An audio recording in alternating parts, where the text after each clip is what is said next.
Hello friends, welcome to daily class. Daily class में आप सभी का स्वागत है। तो दोस्तों, अब हमारे एग्ज़ाम में जो है बहुत ही कम समय रह गया है। तो जैसे कि हमारा जो एग्ज़ाम है वो कब से 14 मार्च से, तो अब हमारे एग्ज़ाम में ऑफिशियली बहुत ही कम समय रह गया है। तो इसीलिए डेली क्लास जो है आपके लिए ला रहा है live class, practice set, live test और ऑनलाइन क्वेश्चन का क्लास, जिससे क्या होगा कि आपको सबसे कम समय में सबसे ज़्यादा क्वेश्चन को प्रैक्टिस करने का मौका मिलेगा। तो डेली क्लास आपको इस तरह से तैयारी करवाएगा जिससे आपको एक भी क्वेश्चन को रटने की ज़रूरत नहीं पड़ेगा, क्योंकि डेली क्लास आपको क्वेश्चनों का इतना प्रैक्टिस करवाएगा कि आप एक भी क्वेश्चन को भूल नहीं पाएंगे। तो फ्रेंड्स, अगर आपने अभी तक हमारा यूट्यूब चैनल डेली क्लास को सब्सक्राइब नहीं किया तो प्लीज़ हमारे यूट्यूब चैनल डेली क्लास को सब्सक्राइब कर लें और हमारा फेसबुक पेज डेली क्लास 27 को फॉलो करना ना भूलें। तो दोस्तों, कल है संडे, यानी हमारा लाइव क्लास का दिन। तो कल सुबह 6 बजे जो है हमारा लाइव क्लास होगा, जिसमें हम एक सप्ताह में जितने भी क्वेश्चन को प्रैक्टिस किए हैं उन सब का टेस्ट लिया जाएगा। तो कल सुबह 6 बजे जो है हमारा क्या होगा, लाइव क्लास होगा। और फिर कल 6 बजे के बाद हमारा जो नेक्स्ट क्लास है वो कब होगा, 12 बजे। 12 बजे कब, तो दोपहर में। 12 बजे कल दोपहर में हमारा सेकेंड लाइव टेस्ट होगा। फर्स्ट लाइव टेस्ट होगा कल सुबह 1 बजे। तो इसे ज्वाइन करना ना भूलें। और अगर आपने अभी तक हमारा यूट्यूब चैनल डेली क्लास को सब्सक्राइब नहीं किया तो प्लीज़ हमारे यूट्यूब चैनल डेली क्लास को सब्सक्राइब कर लें। तो फ्रेंड, अब हम चलते हैं क्वेश्चंस की ओर। तो फ्रेंड्स, अगर आपने इस सेशन को लाइक नहीं किया तो इस सेशन को लाइक करना ना भूलें और अपने दोस्तों के साथ इस सेशन को ज़रूर शेयर करें। तो चलिए अब हम चलते हैं क्वेश्चन की ओर। तो जैसे कि यहाँ पे आप देख सकते हैं, हमारा फर्स्ट क्वेश्चन क्या है, अमीर खुसरो किस शासक के दरबारी कवि थे। तो अमीर खुसरो जो है वो किस शासक के दरबारी कवि थे। तो जल्दी से आपको कमेंट करके बताना है कि अमीर खुसरो किस शासक के दरबारी कवि थे। तो hello friends, good afternoon. Good afternoon. आपको अब इसका आंसर बताना है कि अमीर खुसरो किस शासक के दरबारी कवि थे। तो दोस्तों, हमें जो है कमेंट पे ज़्यादा ध्यान नहीं देना है, हमें जो है अपने क्वेश्चन को सॉल्व करना है। तो सबसे कम समय में सबसे ज़्यादा क्वेश्चनों को सॉल्व करना है। तो आप लोग बस क्वेश्चन सुनिए और आंसर देते रहिए। तो हमारा फर्स्ट क्वेश्चन क्या है, अमीर खुसरो किस शासक के दरबारी कवि थे। तो इसका आंसर क्या हो जाएगा, बी, अलाउद्दीन खिलजी। अमीर खुसरो किस शासक के दरबारी कवि थे, अलाउद्दीन खिलजी के। तो दोस्तों, नेक्स्ट क्वेश्चन है हमारा, अंग्रेजों ने पहला व्यापार केंद्र कहाँ स्थापित किया था। तो अंग्रेजों ने अपना पहला व्यापार केंद्र जो है कहाँ पे स्थापित किया था, तो सूरत में। कहाँ स्थापित किया था, सूरत में। तो अंग्रेजों ने भारत में अपना पहला व्यापार केंद्र सूरत में स्थापित किया था। तो सूरत जो है अभी कहाँ पे है, किस राज्य में है, गुजरात में। सूरत कहाँ पे है, गुजरात में। तो इसका सही आंसर क्या हो जाएगा, सी, अंग्रेजों ने पहला व्यापार केंद्र कहाँ स्थापित किया था, सूरत। नेक्स्ट है हमारा, रामचरितमानस के रचयिता कौन है। तो रामचरितमानस के रचयिता जो है कौन है। तो आपको जल्दी से इसका सही आंसर बताना है कि रामचरितमानस के रचयिता कौन है। तो इसका सही आंसर क्या हो जाएगा, रामचरितमानस के रचयिता कौन है, तुलसीदास। तो दोस्तों, आपको फास्ट में कमेंट करना है कि क्वेश्चन का आंसर जो है क्या होगा। चलिए नेक्स्ट क्वेश्चन है हमारा, अंतिम मुगल शासक कौन था। इसका आंसर तो आप सभी को पता होगा कि अंतिम मुगल शासक कौन था। तो जल्दी से आंसर कीजिए कि अंतिम मुगल शासक कौन था। तो बहादुर शाह जफर। इसका आंसर क्या हो जाएगा, बहादुर शाह जफर। और मुगल साम्राज्य की स्थापना कब हुई थी, 1526 में। मुगल साम्राज्य की स्थापना कब हुई थी, 1526 में। पानीपत के युद्ध के बाद मुगल साम्राज्य की नींव रखी गई थी। तो मुगल साम्राज्य की स्थापना जो किसने की थी, बाबर ने। तो बाबर ने मुगल साम्राज्य का स्थापना किया था। किसने स्थापना किया था, बाबर ने। लेकिन हमारा क्वेश्चन है अंतिम मुगल शासक कौन था। तो बहादुर शाह जफर। जबकि मुगल वंश का संस्थापक कौन था, तो बाबर। मुगल वंश का संस्थापक कौन था, बाबर। और कब स्थापना किया गया था मुगल वंश का, 1526 में। तो यह क्वेश्चन आपके लिए बहुत ही इंपॉर्टेंट है। और पानीपत का प्रथम युद्ध कब हुआ था, 1526 में, बाबर और मोहम्मद गौरी के बीच। नेक्स्ट क्वेश्चन है हमारा, 1857 में बैरकपुर में अंग्रेजों के विरुद्ध विद्रोह की शुरुआत किसने की थी।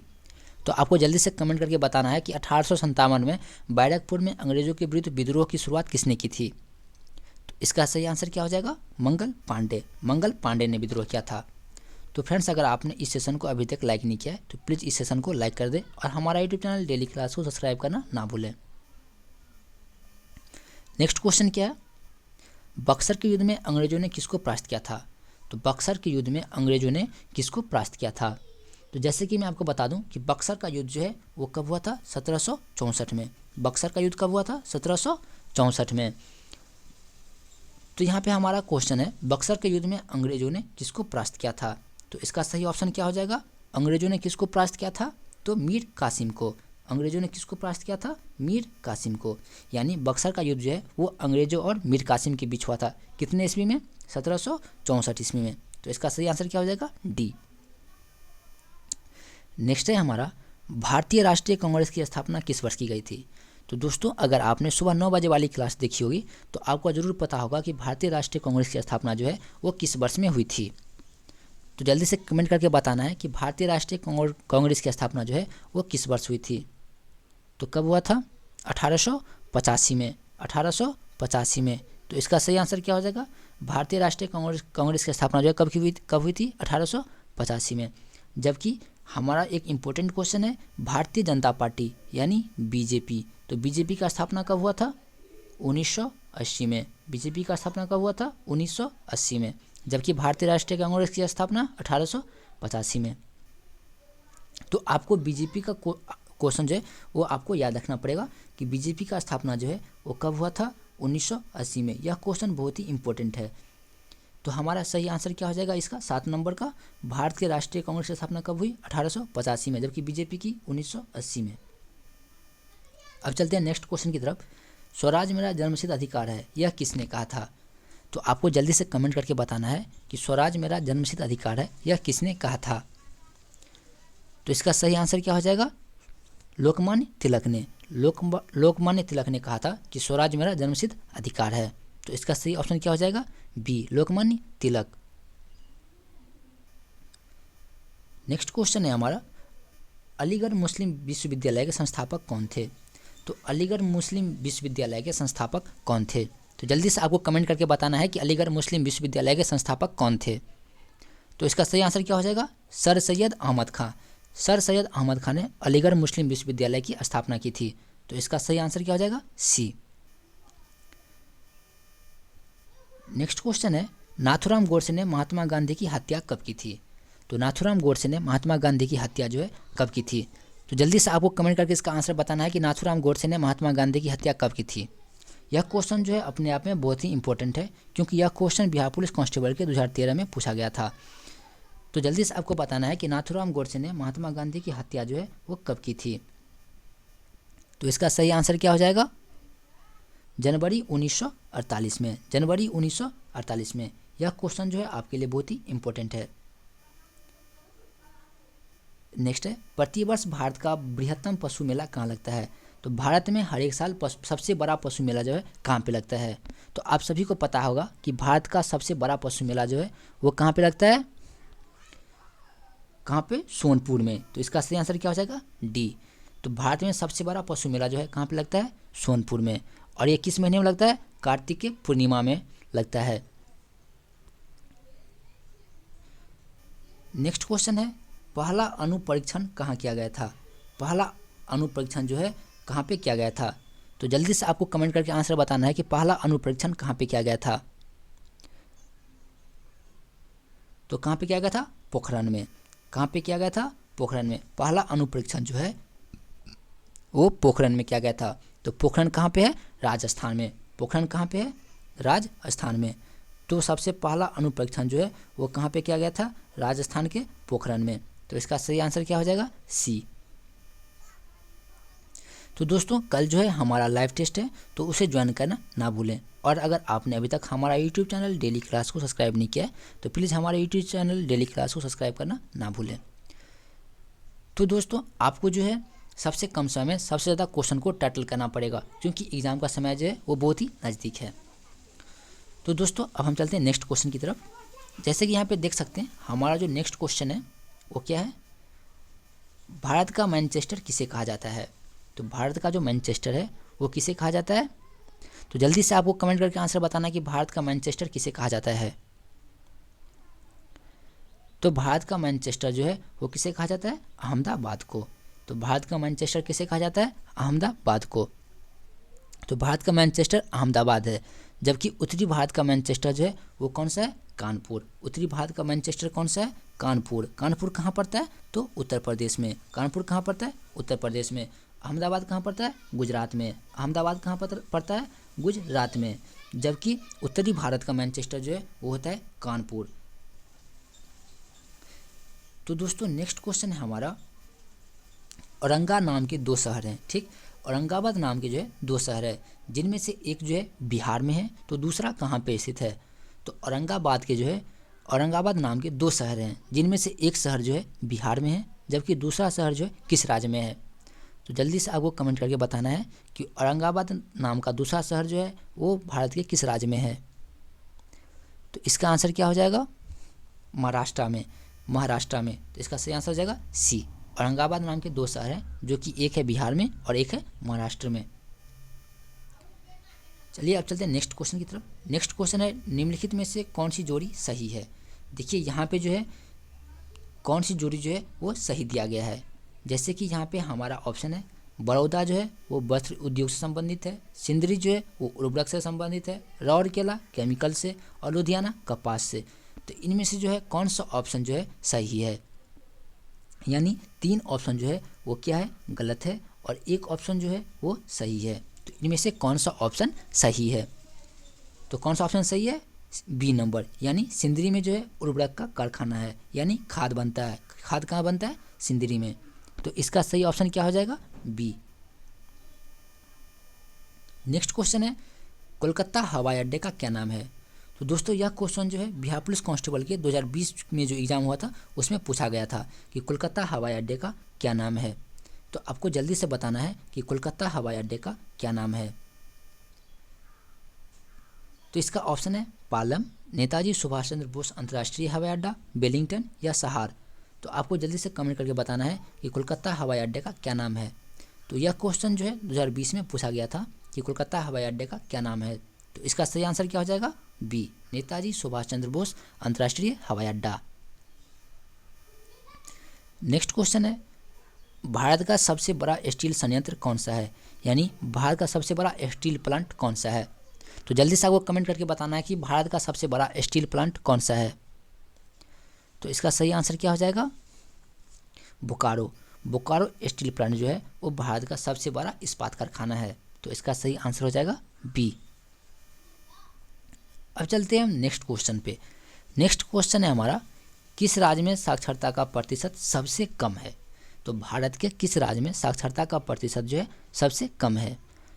तो जैसे कि मैं आपको बता दूं कि 2011 की जनगणना के अनुसार भारत में सबसे कम साक्षरता वाले 3 राज्य हैं। कौन कौन से? तो फर्स्ट क्या है? बिहार। दूसरा क्या है? अरुणाचल प्रदेश, यानी अरुणाचल प्रदेश। नेक्स्ट क्या है? तीसरा क्या है? तो तीसरा है राजस्थान। तो हमारा क्वेश्चन क्या है यहाँ पे, किस राज्य में साक्षरता का प्रतिशत सबसे कम है? तो साक्षरता का प्रतिशत जो है किस राज्य में सबसे कम है? तो इसका सही आंसर जो है वो क्या हो जाएगा? तो इसका सही आंसर हो जाएगा सी, बिहार में। तो बिहार में साक्षरता का प्रतिशत जो है सबसे कम है। तो दोस्तों इस सेशन से रिलेटेड आपको कोई भी क्वेश्चन हो तो आप हमें कमेंट बॉक्स में बता सकते हैं, या नहीं तो आप हमारा फेसबुक पेज डेली क्लास 27 पे भी मैसेज कर सकते हैं, या नहीं तो हमारा टेलीग्राम ग्रुप है उसमें भी आप मैसेज कर सकते हैं। नेक्स्ट क्वेश्चन है, पीसा की झुकी हुई मीनार कहाँ स्थित है? तो पीसा की झुकी हुई मीनार जो है वो कहाँ पे स्थित है? तो जल्दी से आपको कमेंट करके बताना है कि पीसा की झुकी हुई मीनार कहाँ पे स्थित है। तो कहाँ पे स्थित है? इटली में। इसका सही आंसर क्या हो जाएगा? बी। पीसा की झुकी हुई मीनार कहाँ स्थित है? इटली में। नेक्स्ट है, निम्नलिखित में से कौन सी जोड़ी गलत है? तो यहाँ पे जो है शहर के नाम दिए गए हैं और यहाँ पे नदी के नाम दिए गए हैं। तो कौन सा शहर किस नदी के किनारे बसा हुआ है? तो इनमें इन चारों ऑप्शन में से जो है एक जो है वो गलत है। तो आपको बताना है कि कौन सा गलत है। जैसे कि यहाँ पे जमशेदपुर पुनपुन नदी के किनारे बसा हुआ है, जबलपुर नर्मदा नदी के किनारे, लखनऊ गोमती नदी के किनारे, कानपुर गंगा नदी के किनारे। तो इनमें से कौन सा ऑप्शन जो है वो गलत है? तो कौन सा ऑप्शन गलत है? ए नंबर, जमशेदपुर। जमशेदपुर जो है वो पुनपुन नदी के किनारे नहीं बसा हुआ है। तो जमशेदपुर जो है किस नदी के किनारे बसा हुआ है? स्वर्ण रेखा के किनारे। जमशेदपुर जो है वो किस नदी के किनारे बसा हुआ है? स्वर्ण रेखा के किनारे। किस नदी के किनारे? स्वर्ण रेखा नदी के किनारे जो है वो जमशेदपुर जबलपुर बसा हुआ है स्वर्ण रेखा के किनारे। तो इसका सही आंसर क्या हो जाएगा? स्वर्ण रेखा। तो इसमें से कौन सा गलत है? ए ऑप्शन जो है वो हमारा गलत है। तो जमशेदपुर जो है वो स्वर्ण रेखा नदी के किनारे बसा हुआ शहर है, जबकि जबलपुर नर्मदा नदी के किनारे है, लखनऊ गोमती नदी के किनारे, कानपुर गंगा नदी के किनारे। कानपुर कहाँ है? गंगा नदी के किनारे। नेक्स्ट है, भारत में शिक्षा क्या है? भारत में शिक्षा जो है वो क्या है? नागरिक अधिकार है, राजनीतिक अधिकार है, मौलिक अधिकार है या राजदायित्व है? तो भारत में शिक्षा क्या है? एक मौलिक अधिकार है। तो इसका सही आंसर क्या हो जाएगा? सी। शिक्षा क्या है? एक मौलिक अधिकार है। नेक्स्ट है, भारत का मंत्रिमंडल सामूहिक रूप से उत्तरदायी होता है। तो भारत का जो मंत्रिमंडल है वो सामूहिक रूप से किसका उत्तरदायित्व होता है? तो किसका उत्तरदायित्व होता है? तो इसका सही आंसर क्या हो जाएगा? लोकसभा के प्रति। भारत का जो मंत्रिमंडल है वो किसके प्रति उत्तरदायित्व होता है? लोकसभा के प्रति। तो इसका सही आंसर हो जाएगा ए। नेक्स्ट क्वेश्चन है हमारा, उच्च न्यायालय के न्यायाधीशों की नियुक्ति कौन करता है? अब आपको बताना है कि राज्य में जो है एक उच्च न्यायालय होता है जिसे हाई कोर्ट कहते हैं, तो उसके जो जज होते हैं उसकी नियुक्ति कौन करता है? तो उच्च न्यायालय के न्यायाधीशों की नियुक्ति जो है कौन करता है? तो इसका सही आंसर क्या हो जाएगा? डी, यानी राष्ट्रपति। तो राज्य में जो हाई कोर्ट होते हैं उनके जो न्यायाधीश होते हैं यानी जज होते हैं उसको नियुक्ति कौन करता है? राष्ट्रपति। नेक्स्ट है, भारत में सर्वप्रथम आम चुनाव कब कराए गए थे? तो भारत में सर्वप्रथम आम चुनाव जो है वो कब हुआ था? तो जल्दी से आपको बताना है कि भारत में सर्वप्रथम आम चुनाव कब हुआ था। यह क्वेश्चन जो है हमने पिछले वीडियो में भी देखा था कि भारत में सर्वप्रथम आम चुनाव कहाँ हुआ था। तो दोस्तों जल्दी से आपको बताना है कि भारत में सर्वप्रथम आम चुनाव कब हुआ था। तो इसका सही आंसर क्या हो जाएगा? 1952। तो भारत में सर्वप्रथम आम चुनाव जो है कब कराए गए थे? 1952 में। नेक्स्ट क्वेश्चन है हमारा, भारतीय संविधान के मौलिक अधिकारों में से किस मौलिक अधिकार को निकाल दिया गया है? तो यह क्वेश्चन जो है हमारे लिए बहुत ही इंपॉर्टेंट है कि भारतीय संविधान के मौलिक अधिकार में से किस मौलिक अधिकार को निकाल दिया गया है। तो ये क्वेश्चन हमारे लिए बहुत ही इंपॉर्टेंट है, तो इसको हम भी मान के चलेंगे कि भारतीय संविधान के मौलिक अधिकारों में से किस मौलिक अधिकार को निकाल दिया गया है। तो किस मौलिक अधिकार को निकाल दिया गया है? तो संपत्ति के अधिकार को, संपत्ति के अधिकार को जो है मौलिक अधिकार से निकाल दिया गया है। तो इसका सही आंसर क्या हो जाएगा? सी। तो संविधान के प्रवर्तन के समय जो है तो कितने मौलिक अधिकार थे? 7 मौलिक अधिकार थे, लेकिन 1978 में जो है 44वें संविधान संशोधन द्वारा संपत्ति के मूल अधिकार को जो है समाप्त कर दिया गया। तो यहाँ पे जो है संपत्ति का अधिकार जो है उसको मौलिक अधिकार से कब निकाला गया? 1978 में। 1978 में। और किस संविधान संशोधन के तहत? तो 44वां संविधान संशोधन के तहत। 44वां संविधान संशोधन के तहत जो है संपत्ति के अधिकार को मौलिक अधिकार से निकाल दिया गया। और कब निकाल दिया गया? 1978 में। तो भारतीय संविधान में पहले कितने मौलिक अधिकार थे? 7, लेकिन 1978 में 44वां संविधान संशोधन के तहत जो है संपत्ति के अधिकार को निकाल दिया गया। तो अभी हमारे भारतीय संविधान में कुल कितने मौलिक अधिकार हैं? तो अभी हमारे संविधान में कुल कितने मौलिक अधिकार हैं वो आपको नीचे कमेंट बॉक्स में बताना है। अब चलते हैं हम नेक्स्ट क्वेश्चन पे। थर्मोस्टेट, थर्मोस्टेट जो है वो क्या है? यहाँ पे हमारा क्वेश्चन है थर्मोस्टेट। थर्मोस्टेट जो है वो क्या है? तो आपको जल्दी से बताना है कि थर्मोस्टेट जो है वो क्या है। तो थर्मोस्टेट जो है एक ऐसा यंत्र है जिसका प्रयोग एक विद्युत उपकरण के लिए नियत तापमान को बनाए रखने हेतु किया जाता है। तो थर्मोस्टेट क्या है? एक ऐसा यंत्र है जिसका प्रयोग एक विद्युत उपकरण के नियत तापक्रम को बनाए रखने के लिए उपयोग किया जाता है। तो इसका सही आंसर क्या हो जाएगा? डी। नेक्स्ट है, मोटर वाहन में जो है कौन सा दर्पण उपयोग किया जाता है? यह क्वेश्चन तो आप लोगों ने सभी पढ़ा होगा कि स्वचालित वाहनों में पश्च दृश्य हेतु किस दर्पण का उपयोग किया जाता है, यानी मोटर वाहन में जो है पीछे देखने के लिए किस दर्पण का उपयोग किया जाता है। तो किस दर्पण का उपयोग किया जाता है? उत्तल दर्पण का। इसका सही आंसर क्या हो जाएगा? बी। तो स्वचालित वाहन में पश्च दृश्य हेतु किस दर्पण का उपयोग किया जाता है? तो उत्तल दर्पण का। यह क्वेश्चन जो है बिहार पुलिस कांस्टेबल के 2018 में पूछा गया था। बिहार पुलिस कांस्टेबल के 2018 में पूछा गया था कि पीछे यानी मोटर वाहन में पीछे देखने के लिए किस दर्पण का उपयोग किया जाता है? तो उत्तल दर्पण का। नेक्स्ट है, बिजली के संरक्षण तार यानी फ्यूज वायर। तो फ्यूज वायर की विशेषता क्या है? फ्यूज वायर की विशेषता जो है क्या होता है, उच्च प्रतिरोध और कम गलनांक, यानी निम्न गलनांक, उच्च प्रतिरोध और निम्न गलनांक। तो इसका सही आंसर क्या हो जाएगा, ए। बिजली का जो फ्यूज वायर होता है उसकी विशेषता क्या है, उच्च प्रतिरोध होता है और निम्न गलनांक होता है, यानी उसका प्रतिरोध जो है वो ज़्यादा होता है और गलनांक जो है वो कम होता है। तो दोस्तों आई होप कि आपने हमारा यूट्यूब चैनल डेली क्लास को सब्सक्राइब कर दिया होगा। तो अगर आपने अभी तक हमारे यूट्यूब चैनल डेली क्लास को सब्सक्राइब नहीं किया तो प्लीज़ हमारे यूट्यूब चैनल डेली क्लास को सब्सक्राइब कर लें। अगर आप हमारे यूट्यूब चैनल पर नए हैं तो आप हमारे प्रीवियस वीडियो को भी देख सकते हैं। नेक्स्ट क्वेश्चन है हमारा, जब जल को 0 डिग्री सी से 10 डिग्री सी तक गर्म किया जाता है तो जल का आयतन क्या होता है। देखिए, जब जल को जो है 0 डिग्री सी से 10 डिग्री सी तक गर्म किया जाता है तो जल का आयतन क्या होता है। तो दोस्तों आपको जल्दी से कमेंट करके बताना है कि जब जल को 0 डिग्री सी से 10 डिग्री सी तक गर्म किया जाता है तो जल का आयतन क्या होता है। तो जल का आयतन क्या होता है, पहले घटता है और बाद में जो है बढ़ता है। जब जल को जो है 0 डिग्री सी से 10 डिग्री सेल्सियस तक गर्म किया जाता है तो जल का आयतन क्या होता है, पहले घटता है और बाद में बढ़ता है। तो इसका सही आंसर क्या हो जाएगा, ए। नेक्स्ट है, एवोगाड्रो का नियम किस पर लागू होता है। एवोगाड्रो का नियम जो है वो किस पर लागू होता है। तो जैसे कि हमने कल भी एक क्वेश्चन टाइटल लिखा था कि एवोगाड्रो नंबर का मान जो है कितना होता है, तो उसी प्रकार एवोगाड्रो का नियम जो है वो किस पे लागू होता है, तो गैस पे। एवोगाड्रो का नंबर जो है ये किस पे लागू होता है, गैस पे। और एवोगाड्रो का नियम जो किस पे लागू होता है, गैस पे। जबकि इसका वैल्यू कितना होता है 6.023 इंटू 10⁻23 6.023 इंटू 10⁻23।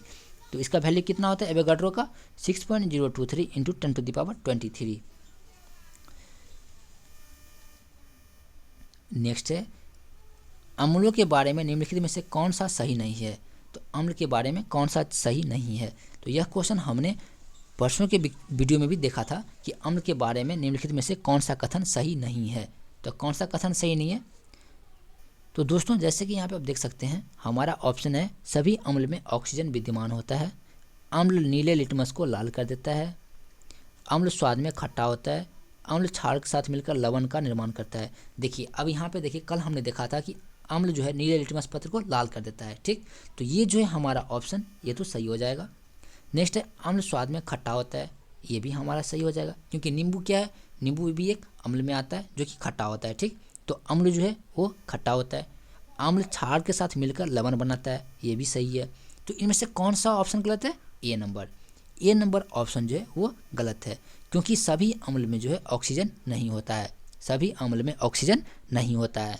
तो हमारा सही ऑप्शन क्या हो जाएगा, ए।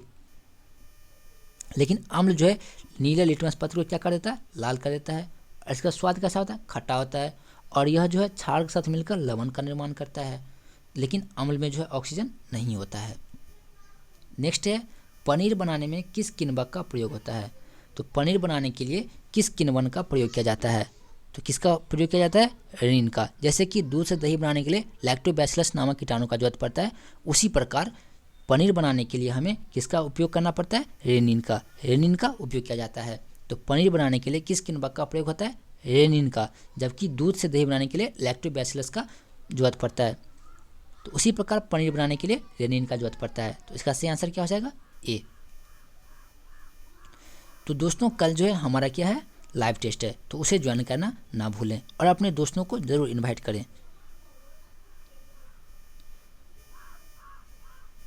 नेक्स्ट क्वेश्चन है, ठोस वनस्पति पदार्थ की घनीभूत भाग निम्न में से किस पदार्थ से बनता है। तो ठोस वनस्पति पदार्थ का जो घनीभूत भाग होता है वो निम्नलिखित में से किससे बनता है। तो किससे बनता है, कार्बोहाइड्रेट से। तो ठोस वनस्पति पदार्थ का घनीभूत भाग जो है वो किससे बनता है, कार्बोहाइड्रेट से। तो इसका सही आंसर क्या हो जाएगा, सी। नेक्स्ट क्वेश्चन है हमारा, प्रोटीन के विभिन्न रूपों का संयोजन द्वारा बनाया जाता है।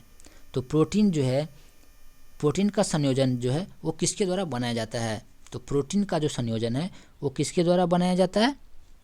तो इसका सही आंसर क्या हो जाएगा, प्रोटीन जो है वो अमीनो अम्ल के विभिन्न रूपों में संयोजन से बने होते हैं, ठीक है। एमिनो अम्ल के संयोजन से जो है प्रोटीन का निर्माण होता है। तो प्रोटीन का निर्माण जो है वो एमिनो अम्ल के संयोजन से बनता है। तो प्रोटीन में जो है सैकड़ों हजारों एमिनो अम्ल पेप्टाइड लिंक द्वारा जुड़कर एक या एक से अधिक पॉलीपेप्टाइड चेन बनाता है। ठीक है, तो प्रोटीन जो है प्रोटीन एमिनो अम्ल के विभिन्न रूपों का संयोजन द्वारा बनाया जाता है। तो एमिनो अम्ल के संयोजन द्वारा क्या बनता है? प्रोटीन बनता है। तो इसका सही आंसर क्या हो जाएगा? डी। नेक्स्ट क्वेश्चन है, यह क्वेश्चन हमारे लिए बहुत ही इंपॉर्टेंट हो सकता है क्योंकि हर एक बार जो है हमारा क्वेश्चन जो है कुछ रिएक्शन से संबंधित रहता है, यानी अणुसूत्र से संबंधित रहता है। तो यह क्वेश्चन हमारे लिए बहुत ही इंपॉर्टेंट हो सकता है। नेक्स्ट है, निम्न में से कौन क्षारीय आणविक इकाई होगा? तो कौन सा क्षारीय आणविक इकाई होगा? तो यहाँ पे कौन सा ऑप्शन जो है हमारा सही हो जाएगा? तो जैसे कि देख लीजिए यहाँ पे निम्न से कौन सा क्षारीय आणविक इकाई होगा? तो इसका सही आंसर क्या हो जाएगा? Na2O। Na2O जो है एक क्षारीय इकाई है। इनमें से कौन सा सही ऑप्शन हो जाएगा? Na2O। Na2O को छोड़कर जितने भी अम्लीय हैं वो सब ऑक्साइड होता है, यानी सभी अम्लीय ऑक्साइड है। जैसे कि यहाँ पे देख लीजिए Na2O, ठीक है। जैसे कि यहाँ पे देख लीजिए O3। O3 क्या हुआ? ऑक्साइड इसमें भी है, इसमें भी O ऑक्साइड है, इसमें भी ऑक्साइड है। लेकिन Na2O जो है, Na2O को छोड़कर सभी शेषीय अम्ल जो है वो क्या है? ऑक्साइड है, ठीक। लेकिन Na2O जो है वो ऑक्साइड नहीं है। नेक्स्ट क्वेश्चन है, किसी तत्व का समतुल्य भार 12 है तथा उसकी संयोजकता 2 है तो उसका आणविक भार क्या होगा? देखिए यहाँ पे क्वेश्चन क्या है, किसी तत्व का समतुल्य भाग 12 है, ठीक, यानी समतुल्य भाग जो है वो 12 है और संयोजकता 2 है तो उसका आणविक भार क्या होगा? तो तत्व का आणविक भार बराबर क्या होता है? समतुल्य भार गुने समतुल्य भार समतुल्य। यहाँ पे हमारा फॉर्मूला क्या लगेगा? क्या निकालना है? भार निकालना है। तो भार निकालने के लिए होता है समतुल्य भार गुने उसका संयोजकता गुने संयोजकता। तो समतुल्य भार कितना है? समतुल्य भार कितना है? 12। समतुल्य भार कितना है? 12 और संयोजकता कितना है? 2। तो कितना हो जाएगा? 12 दूनी 24। तो किसी तत्व का समतुल्य भार जो है 12 है तथा उसकी संयोजकता 2 है तो उसका आणविक भार जो है वो कितना होगा? तो उसका आणविक भार कितना होगा? तो 24। उसका आणविक भार कितना होगा? 24 होगा। तो हमारा सही ऑप्शन जो है वो क्या हो जाएगा? डी। डी हमारा सही ऑप्शन हो जाएगा। डी हमारा सही ऑप्शन हो जाएगा। तो किसी तत्व का समतुल्य भार 12 है, ठीक। तो समतुल्य भार 12 है तथा उसकी संयोजकता 2 है तो उसका आणविक भार जो है कितना होगा? 24 होगा। तो आणविक भार कैसे निकालते हैं? समतुल्य भार गुने दिए गए तत्व की संयोजकता। तो समतुल्य भार कितना था? 12 और संयोजकता कितना था? 2। तो 12 को 2 से मल्टीप्लाई किया कितना होगा? 24। तो हमारा सही आंसर क्या हो जाएगा? डी। नेक्स्ट है, कौन सी धातु जो है प्रकृति में मुक्त अवस्था में पाया जाता है? तो कौन सी धातु जो है प्रकृति में मुक्त अवस्था में पाई जाती है? तो कौन सा धातु पाया जाता है? तो सोना। सोना जो है वो प्रकृति में मुक्त अवस्था में पाया जाता है। तो इसका सही ऑप्शन क्या हो जाएगा? सी, ए। सोना अक्सर मुक्त अवस्था में ही प्रकृति में पाया जाता है। हालांकि चांदी जो है वो भी मुक्त अवस्था में प्रकृति में कहीं ना कहीं पाया जाता है, लेकिन यह अपने अयस्क जो है अर्जेंटाइट और सेजेराइट के रूप में पाया जाता है। तो इनमें से हमारा क्वेश्चन क्या है? सर्वदा यानी हमेशा मुक्त रूप में पाया जाता है। तो मुक्त रूप में कौन सा पाया जाता है? सोना। जबकि चांदी जो है वो कहीं कहीं पाया जाता है।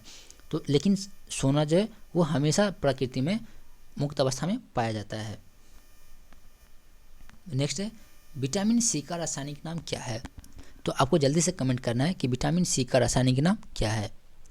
तो विटामिन सी का रासायनिक नाम क्या है? तो विटामिन सी का रासायनिक नाम क्या है? जल्दी से आपको कमेंट करना है कि विटामिन सी का रासायनिक नाम क्या है। तो दोस्तों जल्दी से आपको बताना है कि विटामिन सी का रासायनिक नाम क्या है? Ascorbic acid. एस्कॉर्बिक एसिड जो है विटामिन सी का रासायनिक नाम है। तो विटामिन सी का रासायनिक नाम क्या है? Ascorbic acid. तो इसका सही आंसर क्या हो जाएगा? सी। नेक्स्ट है, पेट्रोलियम में समांगी मिश्रण रहता है। पेट्रोलियम जो है किसका समांगी मिश्रण होता है? तो इसका सही आंसर क्या हो जाएगा? पेट्रोलियम किसका समांगी मिश्रण रहता है? हाइड्रोकार्बन का। पेट्रोलियम किसका समांगी मिश्रण रहता है? हाइड्रोकार्बन का। तो इसका सही आंसर क्या हो जाएगा? सी।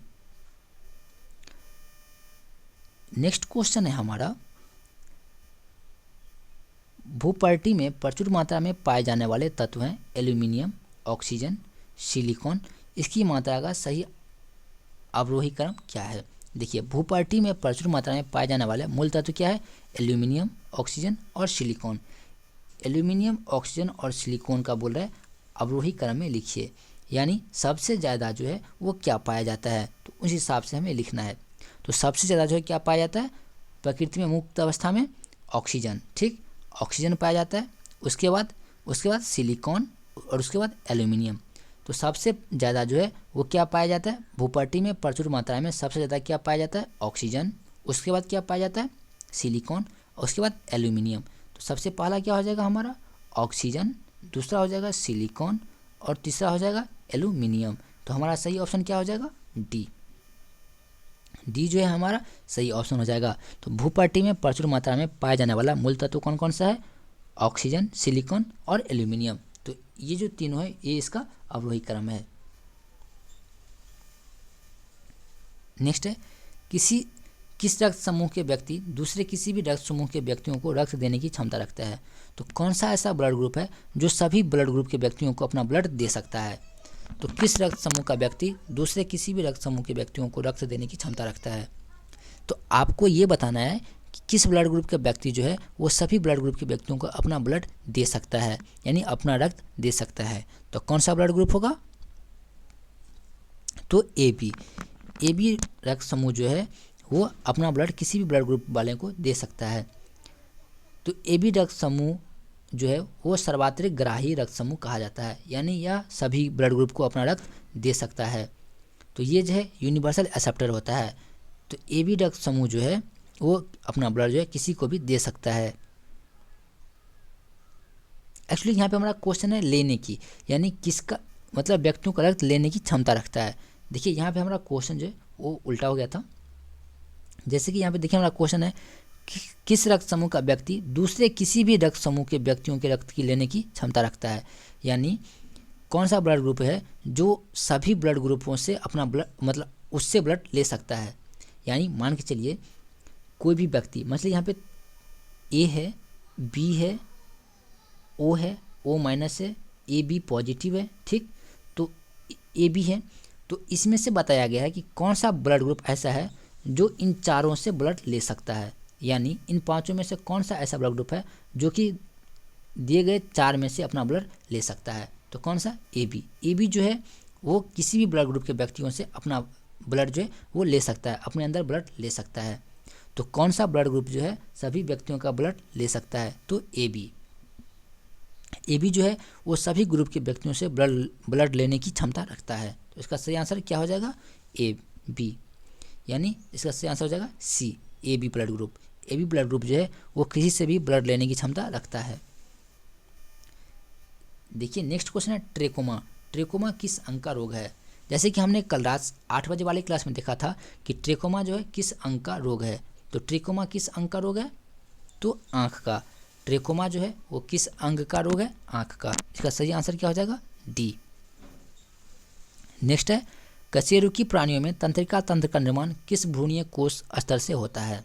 तो कशेरुकी प्राणियों में तंत्रिका तंत्र का निर्माण जो है किस भ्रूणीय कोष स्तर से होता है? तो इसका सही आंसर क्या हो जाएगा? 43 का। तो इसका सही आंसर क्या हो जाएगा? एक्टोडर्म। इसका सही आंसर क्या हो जाएगा? एक्टोडर्म। तो दोस्तों जैसे कि यहाँ पे आप देख सकते हैं, यहाँ पे हमारा क्वेश्चन क्या था, किस रक्त समूह के व्यक्ति जो है दूसरे व्यक्तियों से रक्त लेने की क्षमता रखता है? तो ए बी ब्लड ग्रुप। लेकिन ओ ब्लड ग्रुप जो है वो अपना ब्लड जो है वो सभी को दे सकता है, ठीक, सभी ब्लड ग्रुप वाले को दे सकता है। यानी ओ जो है अपना ब्लड जो है वो बी को भी दे सकता है, ए को भी दे सकता है और ए बी को भी दे सकता है। तो वो जो है वो क्या है? ब्लड डोनर है, यूनिवर्सल ब्लड डोनर है, यानी वो जो है वो अपना ब्लड सभी ग्रुप वाले को दे सकता है, ठीक। लेकिन ए बी जो है वो जो है सभी ग्रुप वालों से ब्लड जो है ले सकता है। तो ए बी जो है वो सभी ग्रुप वालों से ब्लड ले सकता है और वो जो है सभी ग्रुप वाले को दे सकता है। नेक्स्ट क्वेश्चन है निम्नलिखित में कौन सिलेंट्रेटा फाइलम का नहीं है? निम्नलिखित में से कौन सिलेंट्रेटा फाइलम का नहीं है? तो इसका सही ऑप्शन क्या हो जाएगा? कौन सिलेंट्रेटा फाइलम नहीं है? तो इसका सही आंसर क्या हो जाएगा? तो कैटल फिश जो है वो सिलेंट्रेटा फाइलम नहीं है। सिलेंट्रेटा फाइलम जो है कैटल फिश नहीं है। इसका सही आंसर हो जाएगा सी। निम्न में से विषम को चुनिए। इनमें से जो है चुनना है कि इनमें से कौन सबसे अलग है। तो इनमें से कौन सबसे अलग है, तो इनमें से कौन सबसे अलग है, गॉलियोपिथेकस। गॉलियोपिथेकस जो है इन सब में से अलग है, जबकि पिथिकेंथ्रोपस, रामापिथेकस और ऑस्ट्रोलेपिकस ये सब जो है इनसे अलग है, गॉलियोपिथेकस से अलग है। नेक्स्ट क्वेश्चन है हमारा, निम्न में से विषम को चुनिए। इन चारों में से कौन सा एक जो है वो अलग है। तो कौन सा एक अलग है, जैसे कि यहाँ पे देख लेते हैं, हमारा ऑप्शन दिया गया है ऑपरेशन विजय, operation anaconda, operation blue star और ऑपरेशन फ्लड। तो इनमें से कौन सा जो है वो अलग है। तो ऑपरेशन फ्लड जो है, ऑपरेशन फ्लड जो है क्या है, इनमें से, इन सभी में से अलग है।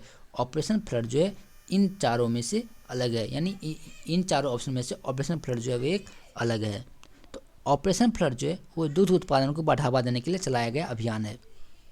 तो ऑपरेशन फ्लड क्या है, वो दुग्ध उत्पादन यानी दूध से संबंधित है। तो दूध उत्पादन को बढ़ावा देने के लिए चलाया गया अभियान है। कौन सा अभियान, तो ऑपरेशन फ्लड। ऑपरेशन फ्लड जो है वो दूध को बढ़ावा देने के लिए चलाया गया अभियान था। तो हमारा सही ऑप्शन क्या हो जाएगा, डी। जबकि ये सारे जो ऑप्शन है वो जीव जंतु को बचाने से संबंधित है, जबकि ऑपरेशन फ्लड जो है वो क्या है, दूध के उत्पादन को बढ़ावा देने के लिए किया गया अभियान था। नेक्स्ट ऑप्शन है हमारा, निम्न में से विषम को चुनिए, यानी इन चारों में से कौन सा एक अलग है। तो इन चारों में से कौन सा एक अलग है, तो इसका सही ऑप्शन क्या हो जाएगा, पारादीप। पारादीप जो है इन तीनों में से अलग है, यानी पारादीप जो है वो क्या है, एक अलग है। जैसे कि नन्हासोवा, मंगलूर और कोच्चि और पारादीप, इन चारों में से पारादीप जो है एक अलग है। जैसे कि पारादीप जो है क्या है, पारादीप भारत का पूर्वतीय क्या है, पतन नगर है।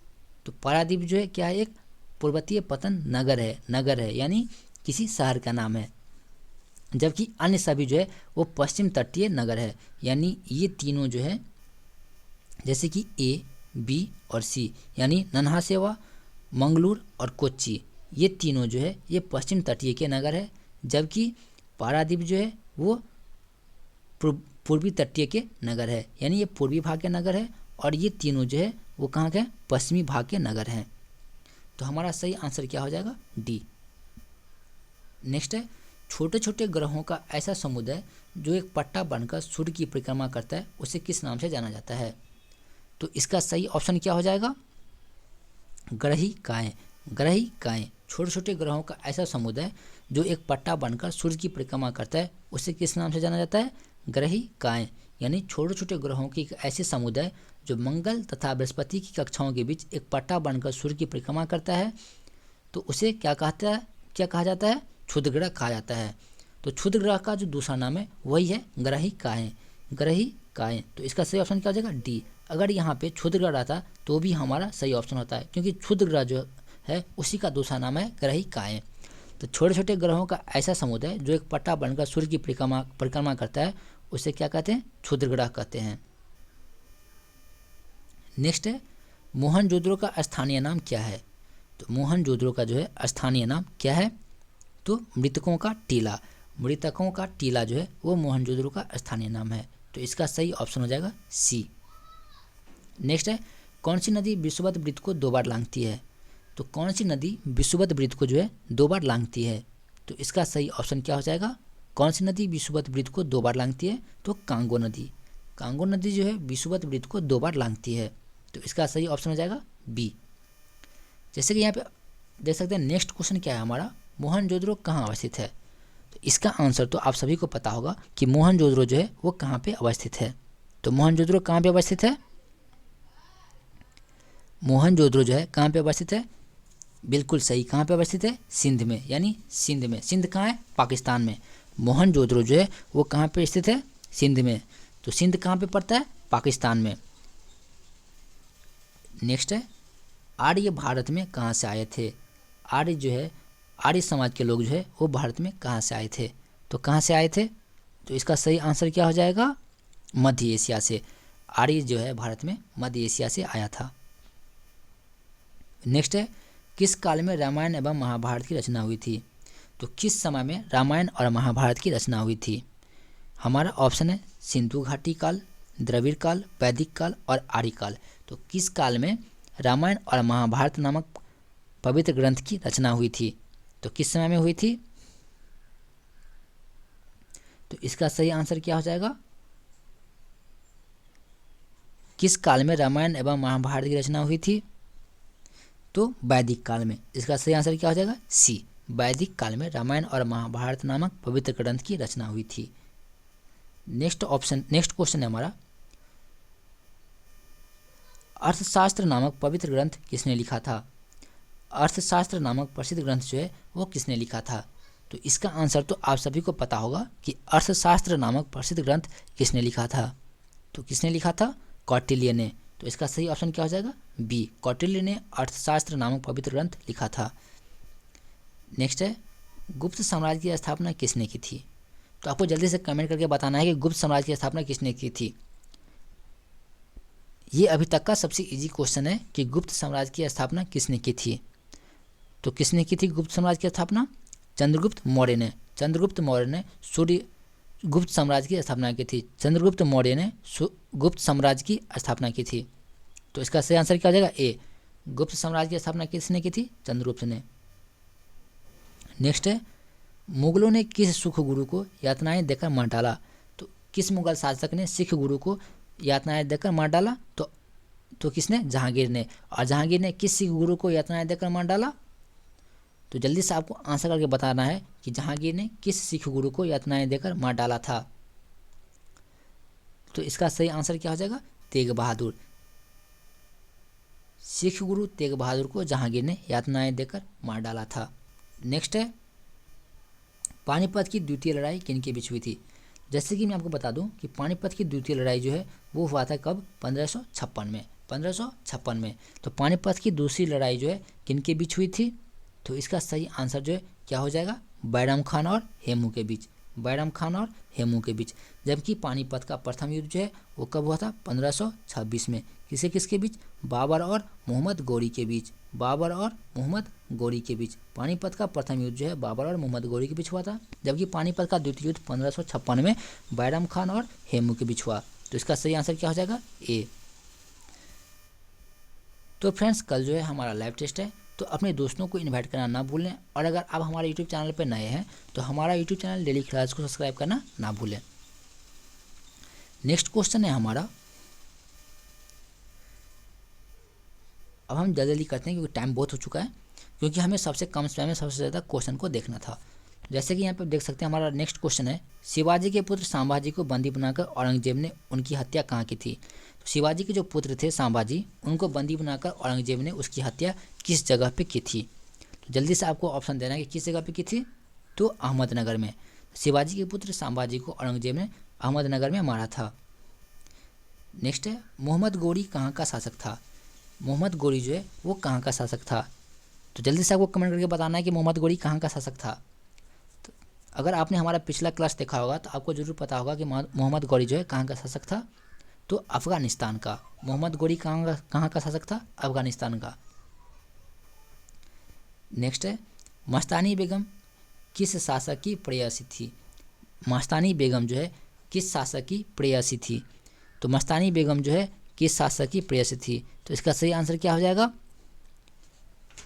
इसका सही आंसर क्या हो जाएगा, बाजीराव पेशवा। इसका सही आंसर क्या हो जाएगा, बाजीराव पेशवा की। नेक्स्ट है, पाटलिपुत्र की स्थापना किसने की। इसका आंसर तो आप सभी को पता होगा कि पाटलिपुत्र की स्थापना किसने की। तो दोस्तों, इसका आंसर जो है आपको कमेंट बॉक्स में देना है कि पाटलिपुत्र की स्थापना किसने की। तो आपको आंसर कैसे देना है, सबसे पहले क्वेश्चन नंबर लिखना है, फिर हाइफन देना है, फिर अगर इसका ऑप्शन मान चलिए सी होगा सी देना है, फिर ए देना है, ए देना है, फिर बी तो बी लिखना है। तो अगर इसका ऑप्शन ए होगा तो क्या लिखना है, 61 का ए। तो इसका आंसर जो है आपको कमेंट बॉक्स में बताना है कि पाटलिपुत्र की स्थापना किसने की। वैसे आप लोग सही आंसर दे रहे हैं कि पाटलिपुत्र की स्थापना किसने की थी, तो आपको जो है कमेंट बॉक्स में बताना है। नेक्स्ट है, बिहार प्रदेश को किस मुस्लिम शासक ने सर्वप्रथम जीता था? तो बिहार को किस मुस्लिम शासक ने सर्वप्रथम जीता था? तो किसने जीता था? तो इसका सही आंसर क्या हो जाएगा? बख्तियार खिलजी। बख्तियार खिलजी ने सर्वप्रथम बिहार को जीतने वाला प्रथम मुस्लिम शासक था। तो इसका सही आंसर क्या हो जाएगा? बी। नेक्स्ट क्वेश्चन है हमारा, 1911 तक बिहार में निम्नलिखित में किसके अंतर्गत था? 1911 तक जो है बिहार किसके अंतर्गत आता था, यानी किस प्रांत के अंतर्गत आता था? तो इसका सही आंसर जो है क्या हो जाएगा? बंगाल महाप्रांत के। तो 1911 तक बिहार जो है वो किसके अंतर्गत आता था? बंगाल महाप्रांत के अंतर्गत आता था। तो इसका सही आंसर क्या हो जाएगा? डी। नेक्स्ट क्वेश्चन है हमारा, अंग्रेज सरकार ने किस वर्ष बिहार को एक अलग प्रांत बनाया था? तो अंग्रेज सरकार ने किस वर्ष बिहार को एक अलग प्रांत बनाया था? तो इसका सही आंसर क्या हो जाएगा? 1912 में। तो 1912 में अंग्रेज ने बिहार को एक अलग प्रांत बनाया था।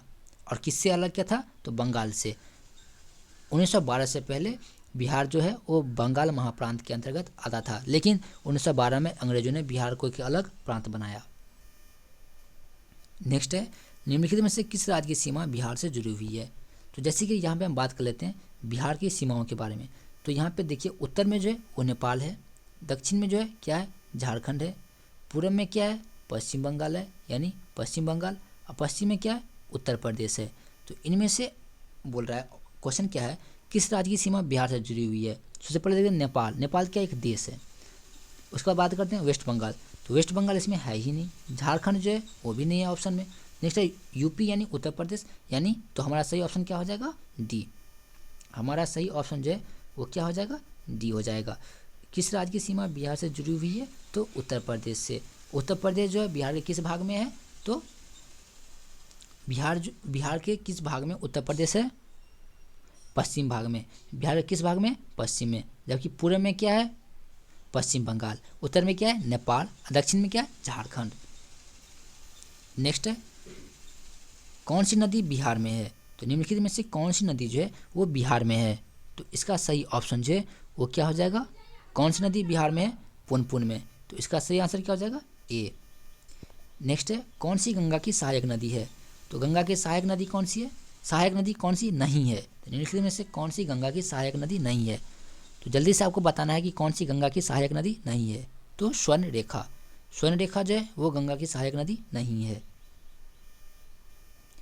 नेक्स्ट है, बिहार की मुख्य नकदी फसल कौन सी है? तो बिहार की मुख्य नकदी फसल जो है वो कौन सी है? तो गन्ना। बिहार की मुख्य नकदी फसल कौन सी है? गन्ना। नेक्स्ट है, निम्नलिखित में से कौन सी जोड़ी गलत है? यहाँ पे ऑप्शन है हमारा चांदिल स्पंज लोहा, घाटशिला उर्वरक, पलामू कास्टिक सोडा और आदित्यपुर मिश्र धातु इस्पात। तो इनमें से कौन सा शहर किससे संबंधित नहीं है, यानी कौन सा जोड़ा जो है वो गलत है? तो कौन सा जोड़ा गलत है? बी, घाटशिला, यानी उर्वरक जो है वो घाटशिला में नहीं है, यानी उर्वरक का कारखाना जो है वो घाटशिला में नहीं है। तो हमारा सही ऑप्शन क्या आ जाएगा? 69 का बी। नेक्स्ट क्वेश्चन है हमारा, हाजीपुर किसके लिए जाना जाता है? हाजीपुर जो है वो किसके लिए जाना जाता है?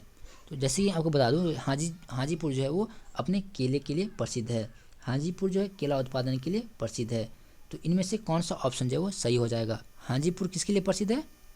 तो फल प्रसंस्करण के लिए, यानी फल के लिए। तो हमारा सही ऑप्शन क्या हो जाएगा? बी। तो दोस्तों आज के लिए बस हमारे लिए इतना ही क्वेश्चन था।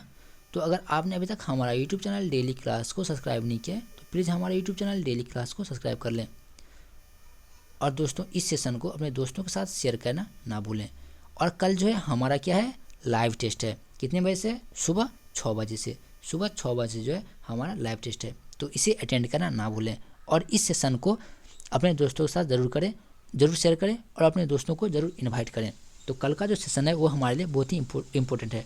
अगर आपने हमारे पिछले वीडियो को नहीं देखा है तो आपका जितना भी क्लास है वो सब इस टेस्ट के ज़रिए जो है वो रिकवर हो जाएगा। तो फ्रेंड्स, अगर आपने अभी तक हमारा फेसबुक पेज डेली क्लास 27 को फॉलो नहीं किया है तो उसे फॉलो कर लें। और अगर आप इसका PDF चाहते हैं तो नीचे दिए गए डिस्क्रिप्शन लिंक में हमारा टेलीग्राम का लिंक है, वो उस पर क्लिक करके आप वहाँ से ये PDF प्राप्त कर सकते हैं। तो दोस्तों आज के लिए बस इतना ही। तो thank you for watching this video.